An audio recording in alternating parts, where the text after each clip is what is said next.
Hello everyone, welcome to Super Class again and welcome to the third lecture of class 9th science first chapter. In first two classes, we have completed the concept of matter in our surrounding, the properties of matter and the characteristics of the particle of the matter, and on depending on the characteristic of particle of matter, we have divided the matter around us in around like 3 classical states and some other modern states also. So last class में हम लोगों ने कुछ ये classical state of matters देखी थी, ठीक है, और उसके बाद हम लोगों ने मॉडर्न स्टेट्स को भी लास्ट क्लास में डिस्कस किया था। और आज की इस क्लास में हम लोग क्या करने जा रहे हैं, ये कुछ मॉडर्न स्टेट हैं जो कि हम लोगों ने लास्ट क्लास में डिस्कस करी थी। तो अगर अभी तक आपने उन वीडियोस को नहीं देखा तो उसका लिंक डिस्क्रिप्शन में दिया हुआ है, और या फिर आई बटन में भी उसका लिंक आ रहा होगा, वहां पर भी आप इसको क्लिक कर देना। तो वहां से पहले आप उन दोनों लेक्चर्स को देख लीजिए, उसके बाद फिर आप इस थर्ड लेक्चर को स्टार्ट करिएगा। या फिर आप सिर्फ और सिर्फ properties of solid, liquid and gas को पढ़ना चाहते हैं तो फिर आप इस वीडियो को डायरेक्टली देख सकते हैं।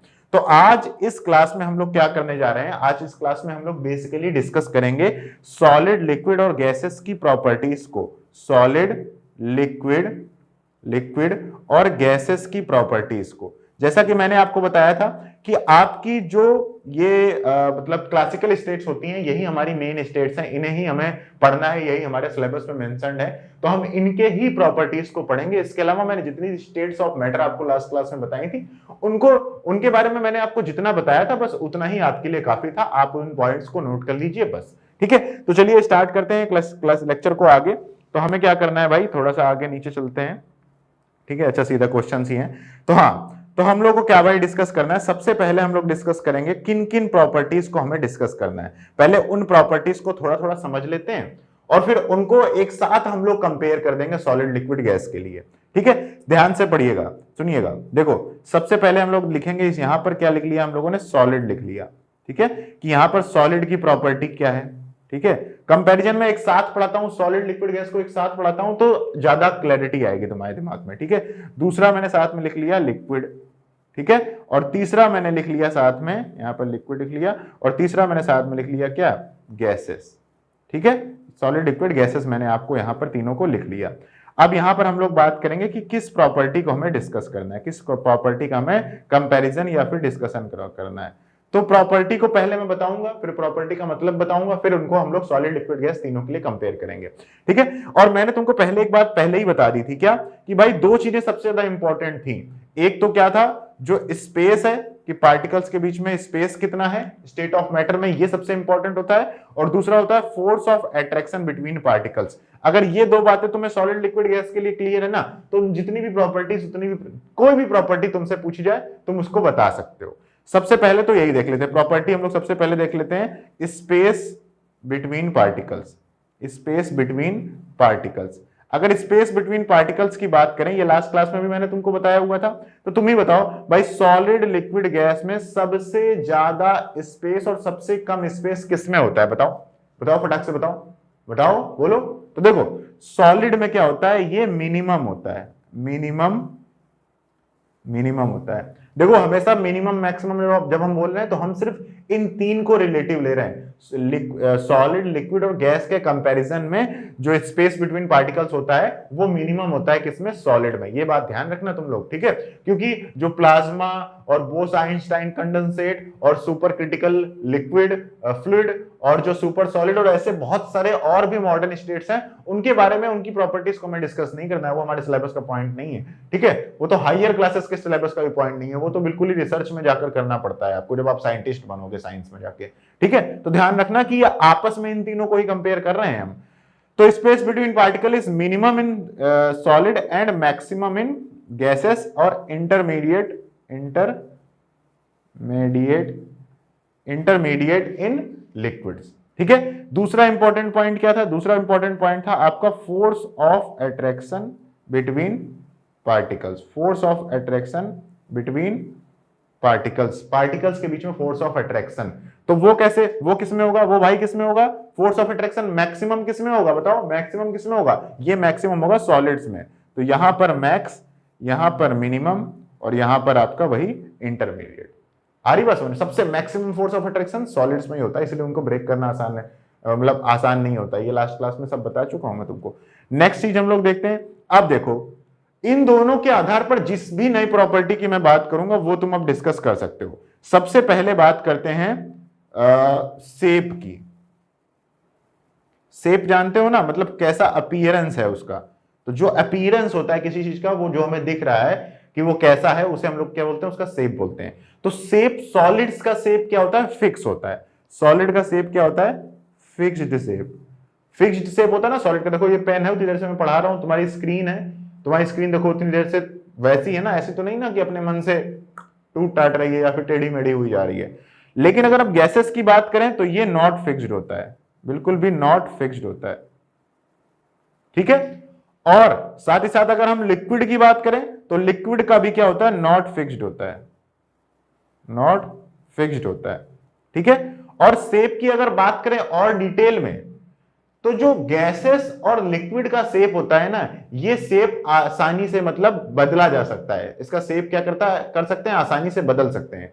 हम जिस बर्तन में लिक्विड या गैस को डालेंगे, वो लिक्विड या फिर वो गैस उस बर्तन का शेप ले लेती है ना। पानी को तुम जग में रखो तो उसका शेप जग जैसा हो जाता है, अगर तुम उसको ग्लास में रखो तो ग्लास जैसा हो जाता है। तो ये बात ध्यान रखिएगा कि कई बार आपको पूछा जाएगा कि which of the following is solid, liquid और गैस। तो शेप ध्यान रखना कि इन सारी चीजों को अगर तुम बर्तन में डालो तो बर्तन में डालने पर क्या वो उस बर्तन का शेप ले रहे हैं कि नहीं ले रहे हैं। अगर ले रहे हैं तो इसका मतलब है कि वो लिक्विड या फिर गैसेस हो सकते हैं, और फिक्स्ड हैं तो फिर वो सॉलिड होंगे। आ रही बात समझ में। अगली बात करते हैं, तो शेप फिक्स नहीं होता है, ये शेप बदल जाता है, अपने बड़ी ही आसानी से बदल जाता है। लिक्विड का शेप बड़ी ही आसानी से बदला जा सकता है, गैसेस का तो बहुत ही आसानी से बदला जा सकता है, ठीक है ना। उनको बर्तन में डालने की जरूरत पड़ेगी, और गैसेस को तो बर्तन में डालोगे तो बर्तन में रहेंगे नहीं, वो और फैल जाएंगे, उनका शेप तो और ही आसानी से डिस्टर्ब हो जाता है, उनको तो बंद करके रखना पड़ेगा तब वो उस शेप के आएंगे, ठीक है।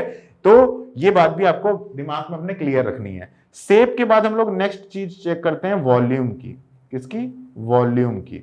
तो भाई सॉलिड का जो वॉल्यूम होता है वो तो फिक्स होता है भाई। ये जो क्या कहते हैं पेन है, ये जितना एरिया कवर कर रहा है वो तो फिक्स्ड है, तो ये बात तो फिक्स रहती है, ठीक है, कि सॉलिड का जो वॉल्यूम होता है वो फिक्स्ड हो जाता है। ये एरिया जितना ऑक्यूपाई करता है वो एरिया हमेशा फिक्स्ड रहता है। जो लिक्विड्स की बात करते हैं तो लिक्विड का भी जो वॉल्यूम होता है वो फिक्स्ड रहता है। मतलब 1 लीटर का पानी हमेशा 1 लीटर ही रहेगा। अगर 1 लीटर का वॉल्यूम है पानी का, और उस 1 लीटर को तुम जग में डालो, बर्तन में, किसी भी दूसरे बर्तन में डालो, जो उसका ओवरऑल वॉल्यूम होगा वो तो 1 ही लीटर रहेगा ना, वो तो 1 ही लीटर रहेगा। तो वो क्या होगा, फिक्स्ड वॉल्यूम होता है लिक्विड्स का। लेकिन अगर गैसेस की बात करें तो 1 लीटर की गैस को तुम चाहो तो कंप्रेस, मान लो एक गैस है, उसको तुमने 1 लीटर के कंटेनर में भर रखा है, 1 लीटर के कंटेनर में तुमने गैस भर रखा है। अब तुम उस कंटेनर को क्या कर दो, प्रेस कर दो। क्या कर दो, प्रेस कर दो। तो गैस क्या हो जाती है, कंप्रेस हो जाती है। गैस क्या हो जाती है, कंप्रेस हो जाती है, दब जाती है। तो वही 1 लीटर में पहले गैस भरी हुई थी, अब वही गैस को तुम चाहो तो आधे लीटर के कंटेनर में भी भर सकते हो। समझ रहे बात। या फिर उसी 1 लीटर के कंटेनर को तुम कंप्रेस कर दो, तो कंप्रेस करने से क्या होगा कि उसका वॉल्यूम कम हो जाएगा, वो जितना एरिया ऑक्यूपाई कर रही है वो एरिया कम हो जाएगा। लेकिन लिक्विड्स को प्रेस करके देखो, वो नहीं दबते हैं, ना ही सॉलिड दबते हैं, ठीक है, एरिया उनका कम नहीं होता है। तो फिक्स्ड होता है वॉल्यूम, सॉलिड और लिक्विड का वॉल्यूम फिक्स्ड होता है। लेकिन जो गैसेस का वॉल्यूम होता है वो क्या होता है, नॉट फिक्स्ड होता है। वो क्या होता है, नॉट फिक्स्ड होता है। ये बात ध्यान रखना, ये बात तुम्हें बिल्कुल क्लियर अपने दिमाग में ध्यान रखनी है। तो शेप और वॉल्यूम की बात कर ली। अब हम लोग बात करते हैं एक नए टर्म की, जिसका नाम है डेंसिटी। क्या बोलते हैं इसको भाई, डेंसिटी। तो डेंसिटी क्या होती है, जरा इसको डिस्कस कर लेते हैं पहले, ठीक है, इस प्रॉपर्टी को ही डिस्कस कर लेते हैं। What is density,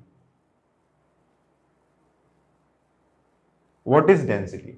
so density is actually mass upon volume. किसी भी मैटर का कितना मास है, किसी भी मैटर का डेंसिटी इक्वल टू क्या होता है, मास अपॉन वॉल्यूम।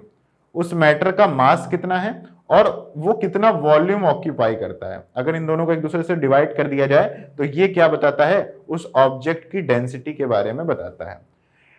अब एक्चुअली मैं तुमको बताऊं ना डेंसिटी क्या होती है, इनको आसान शब्दों में समझे। तो इसकी डेफिनेशन हो गई, आसान शब्दों में इसको समझा जाए तो डेंसिटी का मतलब होता है कि पार्टिकल्स के बीच में, मतलब डेंसिटी को मैं बिल्कुल जनरल टर्म बोल दूं ना तो इसको बोलूंगा कि भीड़ कितनी है। कि मतलब ये समझो कि कोई भी जो मैटर है ना, उसको अगर तुम उसके उसके पार्टिकल बन जाओ और पार्टिकल लेवल पर उसके अंदर घुस जाओ, तो तुम देखो जाके कि वहां पर भीड़ कितनी है। अगर बहुत ज्यादा भीड़ है तो कहेंगे यार बहुत डेंस डेंस माहौल है, बहुत डेंस क्राउड है, ऐसे बोलते हैं बहुत डेंस क्राउड है, क्योंकि बहुत ज्यादा भीड़ है, जगह ही नहीं है, बिल्कुल पार्टिकल सब चिपके हुए हैं एक दूसरे के बगल बगल, बीच में खाली जगह ही नहीं बची हुई है। तो डेंसिटी बहुत ज्यादा होने का मतलब है कि पार्टिकल्स बहुत ज्यादा हैं, बहुत कम जगह में बहुत ज्यादा पार्टिकल्स हैं। ठीक है, डेंसिटी बहुत कम है, इसका मतलब है बहुत ज्यादा जगह में बहुत कम पार्टिकल्स हैं। आ रही बात समझ में? तो डेंसिटी का मतलब होता है भीड़ से, crowd of particles inside and matter. तो ये बिल्कुल अनऑफिशियल मतलब डेफिनेशन हो सकती है। ठीक है, इसको अपने दिमाग में क्लियर रखना है। तो इससे तुम्हें ध्यान रहेगा। देखो सॉलिड क्या होता है, सॉलिड तो बहुत डेंस है ना, बहुत मतलब बिल्कुल स्पेस ही नहीं ना, सबके सब एकदम ऐसे ऐसे सारे पार्टिकल्स एक दूसरे के बगल में ऐसे भरे हुए हैं ना, बिल्कुल भाई जैसे क्लासरूम में नहीं होता कभी कभी बहुत बच्चे भरे हुए हैं, तो भाई बहुत मतलब वो बहुत एकदम सॉलिड स्टेट में चले गए हैं बच्चे।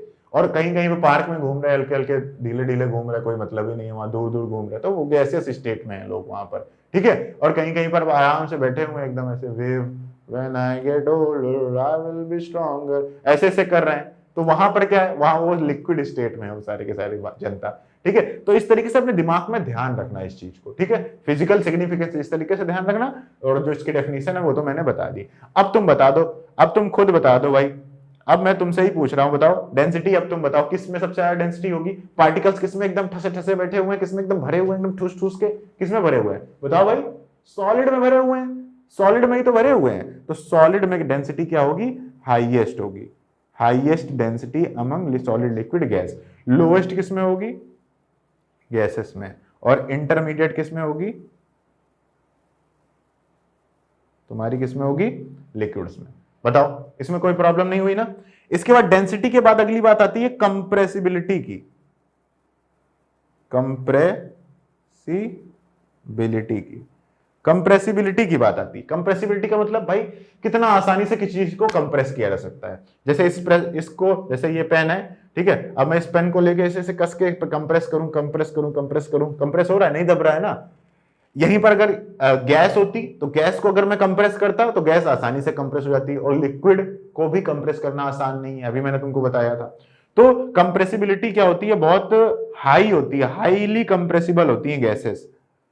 ठीक है ना, हाईली कंप्रेसिबल होती हैं आपकी गैसेस, बहुत हाई कंप्रेसिबल होती हैं गैसेस। लेकिन लिक्विड और सॉलिड क्या होते हैं, बहुत लो कंप्रेसिबल होते हैं, बहुत लो कंप्रेसिबल होते हैं। ठीक है, कंप्रेसिबिलिटी, आपको ये बात आपको ध्यान रखनी है। इसके बाद नेक्स्ट बात करते हैं रिजिडिटी की। नेक्स्ट एक टर्म है जिसको बोला जाता है रिजिडिटी। रिजिडिटी, रिजिडिटी का मतलब होता है कि कोई भी चीज कितनी रिजिड है। मतलब जैसे ये पेन है, तो भाई ये पेन थोड़ा सा रिजिड है, इसको आसानी से मोड़ना, इसको आसानी से स्ट्रेच करना, इसको आसानी से मतलब अपने हिसाब से इसको एडजस्ट करना इतना आसान नहीं है। लेकिन वहीं पर अगर पानी हो, पानी मान लो एक तुमने एक पॉलीथीन के अंदर पानी भर रखा है, तो देखो वो ज्यादा रिजिड नहीं है, उसको कहीं से भी उंगली दबाओ वो दब जाता है। तो रिजिड का मतलब होता है कि कितनी आसानी से उसको आप पोक कर सकते हो, कितनी आसानी से उसको टेढ़ा मेढ़ा कर सकते हो। तो ये बात होती है। तो ये भी बिल्कुल सेम बात हो गई आपकी डेंसिटी से रिलेटेड। तो ये क्या है, बहुत ज्यादा रिजिड होते हैं सॉलिड्स, क्या होते हैं, हाईली रिजिड होते हैं, हाईली रिजिड होते हैं। बाकी ये इंटरमीडिएट होता है, इंटरमीडिएट होते हैं, इनकी रिजिडिटी इंटरमीडिएट होती है, किसकी, लिक्विड्स की। और सॉलिड की जो रिजिडिटी होती है वो लोएस्ट होती है अमंग सॉलिड लिक्विड गैस। तो ये प्रॉपर्टीज हैं जो आपको ध्यान रखनी है। ये प्रॉपर्टीज आप चाहो तो लिख सकते हो, आपसे पूछ सकता है ना कि 7 प्रॉपर्टी, 8 प्रॉपर्टी, 10 प्रॉपर्टीज बताओ सॉलिड लिक्विड गैस की, तो ये प्रॉपर्टीज बता देना। तो पहला पॉइंट क्या था, स्पेस बिटवीन पार्टिकल्स, ये हम लोगों को बिल्कुल आसान है। फोर्स ऑफ अट्रैक्शन, तीसरा स्पेस, चौथा वॉल्यूम, पांचवा डेंसिटी, छठा कंप्रेसिबिलिटी, और सातवां आपका क्या हो गया, रिजिडिटी। तो these are the properties of solid liquid and gases. ठीक है, अब इन्हीं आधार पर आपकी एनसीईआरटी में कुछ क्वेश्चंस दिए हुए हैं, उन क्वेश्चंस को जरा ध्यान से अब हम लोग पढ़ते हैं। ठीक है, इन्हीं प्रॉपर्टीज के आधार पर कुछ क्वेश्चंस दिए हुए हैं कि सॉलिड लिक्विड गैस क्या होती है, ये आप समझ गए, उनकी प्रॉपर्टीज समझ गए। अब आपसे क्वेश्चन पूछा जा रहा है, देखो जरा ध्यान से, क्या कह रहा है कि अ rubber band it can change its shape on stretching, is it solid? क्या ये सॉलिड है? देखो हम लोगों ने बताया था कि जो सॉलिड का शेप होता है, सॉलिड का जो शेप होता है, ये जो सॉलिड का शेप होता है ये क्या होता है, फिक्स्ड होता है, फिक्स्ड होता है, ठीक है। लेकिन ये कह रहा है कि जब हम लोग सॉलिड को यहां पर स्ट्रेच करते हैं तो ये तो जो रबड़ बैंड होती है, रबड़ बैंड को जब हम लोग स्ट्रेच करते हैं तो स्ट्रेच करने पर या फिर इस रबड़ बैंड को स्ट्रेच करने पर ये तो अपना शेप बदल देता है। तो क्या ये सॉलिड हुआ, सॉलिड हुआ, इसको सॉलिड बोला जा सकता है? तो देखो यहां पर जब हम लोग रबड़ बैंड को स्ट्रेच कर रहे हैं ना, तो स्ट्रेच करने पर उसका शेप तो मान लो बिगड़ा जा रहा है, बिगड़ा जा रहा है, ठीक है ना। लेकिन फिर भी उसके अंदर एक प्रॉपर्टी हमें शो हो रही है, क्या हो रही है कि वो ट्राई कर रहा है अपने शेप को रिटेन करने के लिए। जैसे ही तुम उसको छोड़ोगे, जैसे ही तुम इस रबड़ बैंड को छोड़ोगे, रबड़ बैंड फिर से अपने शेप में आ जाएगा। तो सॉलिड का मतलब ये नहीं होता है कि शेप फिक्स रहे। सॉलिड का मतलब ये भी कह सकते हो कि अगर कोई भी ऑब्जेक्ट ऐसा है जो अपने शेप को मेंटेन करने की कोशिश कर रहा है, ऐसी टेंडेंसी शो कर रहा है, तो उसे भी सॉलिड कहा जा सकता है, ठीक है ना।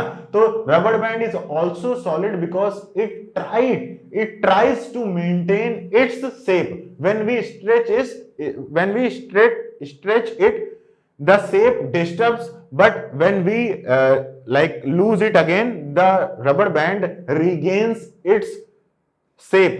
So hence it shows the properties of solid and it can be considered as solid. Okay, and you can also counterpart this question as like कि अगर आप उसको छुओ नहीं तो देखो उसका शेप फिक्स है, तो जब आप छू नहीं रहे हो तब उसका शेप फिक्स है और सॉलिड का शेप फिक्स होता है।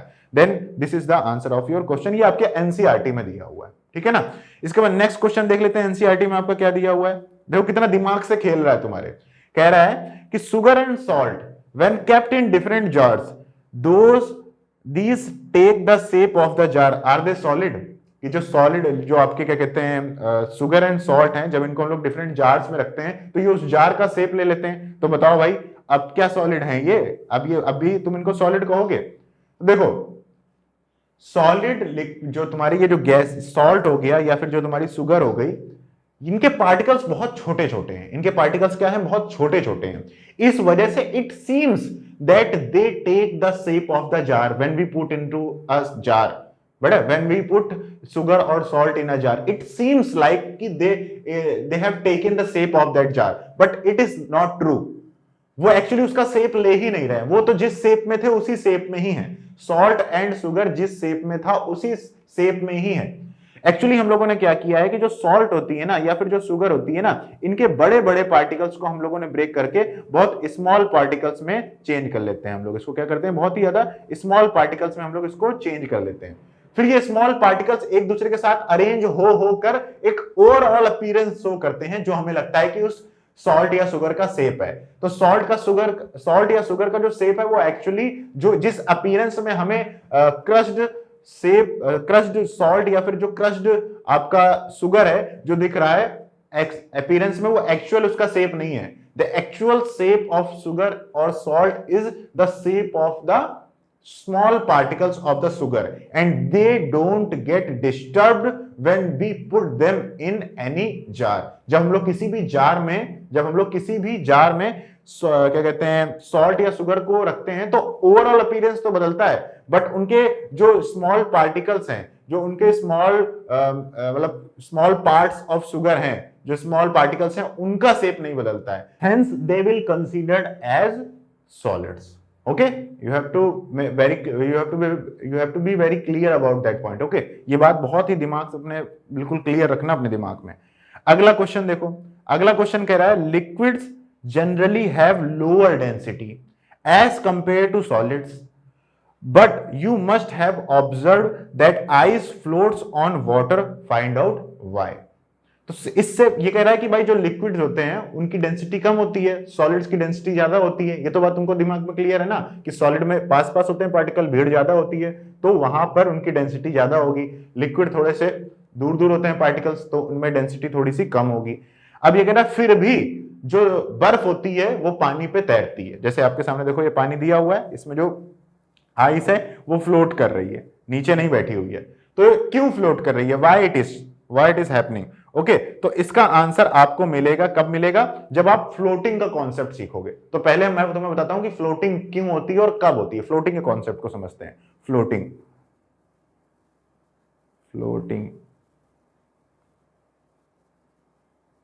आज से तुम्हें ये बात क्लियर हो जाएगी कि कोई भी चीज किसी दूसरी चीज के ऊपर कब फ्लोट होती है, ये बात तुमको क्लियर हो जाएगी। ये बात तुमको आज अभी क्लियर हो जाएगी, फ्लोटिंग का कॉन्सेप्ट तुम्हें अभी क्लियर हो जाएगा। देखो जरा ध्यान से, फ्लोटिंग में एक्चुअली क्या होता है कि कभी भी आप देखो किसी भी एक मैटर को किसी भी दूसरे मैटर में रखो तो वो उसके ऊपर कब फ्लोट करेगा, कब वो चीज उसके ऊपर फ्लोट करेगी। तो देखो अगर जो जिस चीज के ऊपर तुम दूसरी चीज को फ्लोट कराना चाहते हो तो ऊपर वाली चीज की जो डेंसिटी है ना, इसकी लेस डेंसिटी होनी चाहिए। क्या होनी चाहिए? Less density. अगर इसकी डेंसिटी लेस है और इसकी डेंसिटी हाई है, इसकी डेंसिटी हाई है, हाई डेंसिटी, हाई डेंसिटी, अगर ऐसा करोगे तब तुम्हारी क्या होगी? फ्लोटिंग होगी। Then it will float, then it will float, then it will float. ठीक है, ये ऐसा होता है। ठीक है, तो फ्लोटिंग हमेशा कब होती है? जब हाईली डेंस लिक्विड या मैटर पर आप किसी लेस डेंस लिक्विड या मैटर को रखते हैं तो लेस डेंसिटी वाला लिक्विड या मैटर हाईली डेंस वाले मैटर या लिक्विड पर क्या होने लगता है? फ्लोट होने लगता है। ठीक है, ये बात आपको क्लियर रखनी है, क्योंकि भाई सीधी सी बात है, देखो जो हाई डेंसिटी वाला लिक्विड होगा उसमें सारे के सारे पार्टिकल्स क्या होंगे? दूसरे के पास पास होंगे, पास पास होंगे, पास पास होंगे। और जब तुम लो डेंसिटी वाला लिक्विड उसके ऊपर रखोगे तो उसमें थोड़े थोड़े दूर हैं मतलब पार्टिकल्स, तो वो क्या करेंगे? उनके अंदर इतना वजन नहीं हुआ कि वो उसके अंदर घुस जाए, क्योंकि नीचे भीड़ ज्यादा है और ऊपर भीड़ कम है, तो कम भीड़ वाले पार्टिकल्स ज्यादा भीड़ वाले पार्टिकल्स को पेनिट्रेट करके उसके अंदर नहीं जा पाएंगे, तो वो ऊपर ही तैरते रह जाएंगे। वहीं पर अगर नीचे कम डेंसिटी वाला लिक्विड होता है, नीचे कम भीड़ वाले पार्टिकल्स हैं और ऊपर बहुत ज्यादा भीड़ वाले पार्टिकल्स हैं, तो वो बहुत ज्यादा डेंस होते हैं, बहुत ज्यादा भारी होते हैं और वो उसमें क्या होते हैं? डूब जाते हैं। वो कम डेंसिटी वाले पार्टिकल्स के बीच में जो स्पेस है उसमें घुस जाते बड़े आसानी से। जैसा कि जो डाइविंग वाला बंदा था वो पानी में कूदा तो उसमें घुस गया था ना, क्योंकि हम लोगों की बॉडी क्या है? एज अ सॉलिड कह सकते हो, सॉलिड है हम लोगों की बॉडी, तो सॉलिड स्टेट है हम लोगों की बॉडी, तो हम लोग की बॉडी उसमें घुस जा रही है क्योंकि हम लोगों के पार्टिकल्स जो है वो पास पास हैं, तो आसानी से हम उनके जो लेस डेंसिटी वाले पार्टिकल्स हैं उनके बीच में जो स्पेस है उसमें हम लोग आसानी से घुस सकते हैं। ठीक है, तो ये फ्लोटिंग होती है। तो ये बात कह रहा है, यही चीज वो तुमसे बता रहा है इस क्वेश्चन में। क्या बता रहा है? जरा ध्यान से देखो, यही बोल रहा है कि liquids have generally lower density. जो लिक्विड्स होते हैं उनकी डेंसिटी क्या होती है? लोअर होती है, लेकिन जो सॉलिड्स होते हैं lower density compare to solid. लेकिन जो आपकी आइस है ये फ्लोट करती है वाटर के अंदर। तो इसकी दो ही चीजें, इसका आंसर दो ही टाइप के आंसर हो सकते हैं। या तो जो मैंने अभी तुमको बताया वो गलत है, या तो फिर आइस की डेंसिटी लिक्विड से कम होती है, आइस की डेंसिटी लिक्विड से कम होती है। तो यही सच्चाई है, इसीलिए फ्लोटिंग होती है। It is happened because the density of ice is lesser than water. बहुत ही खतरनाक पॉइंट है भाई, बहुत ही खतरनाक पॉइंट है। ऐसा पॉइंट तुमने इससे पहले सोचा नहीं होगा कि भाई देखो कि जो आपका क्या कहते हैं आइस है वो है तो सॉलिड, आइस है तो सॉलिड, लेकिन उसकी डेंसिटी क्या है? वाटर से कम है। ये एक्सेप्शन है। ऐसा क्यों होता है कि जब आइस एक्चुअली तुम्हें जब थोड़ा मॉलिक्यूल्स पढ़ लोगे ना, एटम और मॉलिक्यूल वाला चैप्टर पढ़ लोगे ना, तब तुम्हें ये पता चलेगा कि जो वाटर होता है और आइस होता है, इनका जो मॉलिक्यूल होता है उसको बोलते हैं H2O molecule.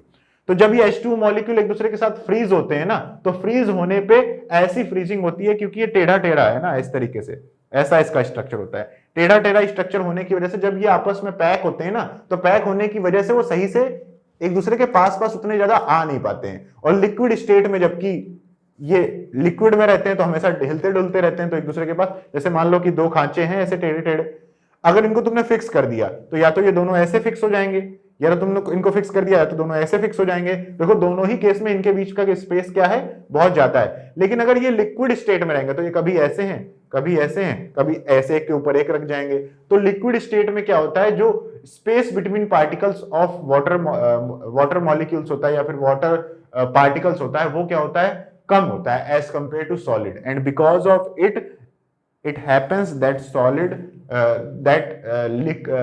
ice floats on water. So ये बात क्लियर रखना कि भाई आइस की डेंसिटी कम होती है, इस वजह से ऐसा होता है।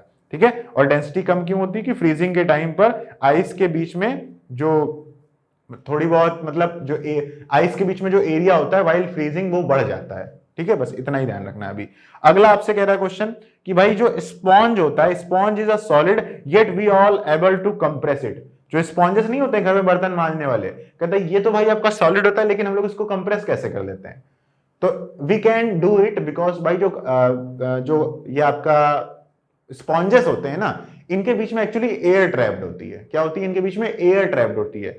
So it we can do it because there is air trapped between them, there is air trapped, there is air trapped in sponges. So when we when we compress it, जब हम लोग कंप्रेस कर रहे होते हैं तो actually हम लोग जो स्पॉन्ज के अंदर जो सॉलिड है उसको नहीं कंप्रेस कर रहे होते हैं। एक्चुअली हम लोग सिर्फ और सिर्फ उस पूरे के पूरे स्पॉन्ज को कंप्रेस करके उसके अंदर की हवा निकाल रहे होते हैं। अगर आपने स्पॉन्ज को कंप्रेस करके उसके अंदर की पूरी हवा निकाल दी, उसके बाद तुम कंप्रेस करने की कोशिश करना, फिर कंप्रेस नहीं होगा, फिर वो सॉलिड की तरीके ही हो जाएगा, बहुत लेस कंप्रेसिबल हो जाएगा। तो यहां पर एक्चुअली क्या हो रहा है, यहां पर आप जब कंप्रेस कर रहे हो तो स्टार्टिंग में जो आपका स्पॉन्ज है, ये इस स्पॉन्ज के ऊपर, इस स्पॉन्ज के अंदर की जो एयर है, उस एयर को हम लोग कंप्रेस करके उसको बाहर निकालते हैं। So when we compress any sponge, what we do, we actually compress it and we remove the air trapped in it. So we can do it. So we can, that's why we can compress the sponge. If we have removed all the air from any sponge and after that the compressing will not happen, and that's how solid behaves. तो इसमें जो solid material है वो compress नहीं हो रहा है, उनके बीच की जो एयर है वो कंप्रेस होकर बाहर निकली जा रही है। ठीक है, इसीलिए जब तुम देखो किसी भी स्पॉन्ज को लो, पानी के अंदर ले जाओ और उसको अंदर जाके दबाओ, तो तुम दबाओगे तो देखोगे कि उसके अंदर से जो हवा है वो बुलबुले के टाइप में बाहर निकलेगी। ठीक है, तो ये बात क्लियर रखना अपने दिमाग में। नेक्स्ट क्वेश्चन देखते हैं। नेक्स्ट क्वेश्चन आपसे क्या कह रहा है? कह रहा है कि mass per unit volume of a substance is called density. ये हम लोगों ने अभी अभी पढ़ लिया, मास पर यूनिट वॉल्यूम जो होता है वही डेंसिटी होती है, ये बात हम लोगों ने अभी पढ़ ली। कह रहा arrange the following in order of increasing density. इन सबको तुम्हें क्या करना है? डेंसिटी के आधार पर इंक्रीजिंग और डिक्रीजिंग ऑर्डर पर क्या करना है? सेट करना है। तो सिंपल सी बात, देख लेते हैं भाई क्या है सिस्टम इनका, देख लेते हैं, कोई दिक्कत वाली बात नहीं है। डेंसिटी के आधार पर सेट करना है। ठीक है, तो हम लोग, मैंने आपको नंबर दे दिए, मैं नंबर लिखूंगा, पूरा लाइन नहीं लिखूंगा। देखो सबसे ज्यादा अगर मैं तुमसे पूछूं इनमें से डेंस कौन होगा, सबसे ज्यादा जो डेंस होगा वो सॉलिड होगा, तो तुम सबसे पहले सॉलिड ढूंढो इनमें से कौन है। तो ये तो हो गया आपका गैस, एग्जॉस्ट फ्रॉम चिमनी ये भी गैस हो गई, हनी जो हो गया ये लिक्विड हो गया, वाटर भी लिक्विड हो गया, चौक है ये सॉलिड हो गई, कॉटन है, कॉटन भी आपकी सॉलिड हो गई, और ये जो आपका आयरन है, आयरन भी आपका क्या हो गया? सॉलिड हो गया। अब 3 सॉलिड है, 2 लिक्विड है, 2 गैस है, तो सॉलिड वाले सबसे आगे आएंगे, उसके बाद लिक्विड वाले आएंगे, और सबसे लास्ट में कौन आएंगे? गैस वाले आएंगे। सॉलिड कितने हैं? 3 सॉलिड्स हैं, एक है चौक, एक है कॉटन और एक है आयरन। तो देखो इनमें से सबसे ज्यादा आसान तोड़ना किसको है? कॉटन को, चौक को, या फिर आयरन को? तो कॉटन को है, क्योंकि कॉटन बहुत सॉफ्ट है कपड़ा, उसके अंदर एयर ट्रैप्ड है। कॉटन जो होती है उसमें हवा ही तो भरी होती है, अगर तुम पूरी कॉटन को कस के दबा के एकदम कंप्रेस करके पीट दो तो वो भी थोड़ा सा एक क्या कहते हैं तुम्हारा चौक टाइप का मटेरियल ही बन जाएगा। लेकिन नॉर्मल कॉटन के अंदर क्या होता है? एयर होती है थोड़ी थोड़ी। ठीक है, और उसे ब्रेक करना आसान होता है क्योंकि वो थोड़ा सा वीक है, वीक टाइप ऑफ सॉलिड है। तो इसलिए जो कॉटन है वो अमंग दीज सॉलिड्स सबसे लेस डेंसिटी वाली क्या कहते हैं सॉलिड होगी। वो तुम्हें देख के ही पता चल रहा है, उसको छूकर भी तुम बता सकते हो तुम्हें कि भाई इनके अंदर जो पार्टिकल्स की भीड़ है वो कम लग रही है, तभी इतने सॉफ्ट हैं ये। तो हम लोग सबसे ज्यादा डेंसिटी किसको देंगे? सबसे ज्यादा डेंसिटी देंगे आयरन को। सबसे ज्यादा डेंसिटी तो आयरन की होगी भाई, आयरन को तोड़ना इतना आसान नहीं है, चौक को तोड़ना आसान है। इसका मतलब क्या हो गया कि आयरन के अंदर जो पार्टिकल्स हैं वो और भी ज्यादा पास पास हैं एज कंपेयर टू चौक। आ रही बच में बात समझ में? जो आयरन है, आयरन आसानी से इसलिए नहीं टूट रहा है क्योंकि आयरन के पार्टिकल्स के बीच का जो फोर्स ऑफ अट्रैक्शन है वो ज्यादा है एज कंपेयर टू चौक।